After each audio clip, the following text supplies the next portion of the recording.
திமுக ஒரு 25% வாக்குகள் வச்சிருச்சுன்னா ஒரு 18-20% வாக்குகள் அதிமுக வச்சிருக்கு. அது குறைவாக வச்சனால கூட முன்னப்பின் இருந்தாலும் கூட ஒரு இன்னைக்கு தமிழ்நாட்டுடைய எதிர்க்கட்சி. அப்போ நீங்கள் திமுக எதிர்க்கிறதா இருந்தால் நீங்கள் அதிமுகவோடு தானே போயிருக்கணும்.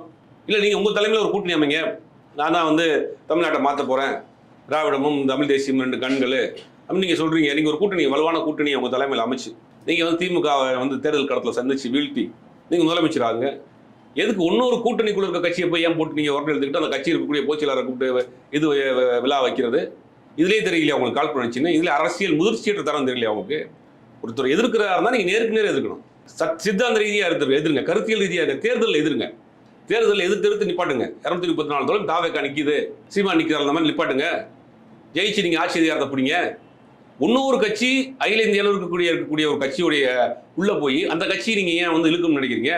இது அரசியலா? ஒரு வீட்டில் குடும்பம் வாழ்ந்துட்டு இருக்கிறாங்க, அந்த குடும்பத்தில் இருக்க ஏதாவது தனியாக கூட்டு இது பண்ணுறதான இந்த மாதிரியான வேலைகள். அப்போ விஜய்க்கு கொடுக்கப்பட்ட அஜெண்டா திமுக கூட்டணியை உடைக்கணும், திமுக கூட்டணி சிதற வைக்கணும் அப்படிங்கிறதான் விஜய் கொடுக்கப்பட்ட அஜெண்டா.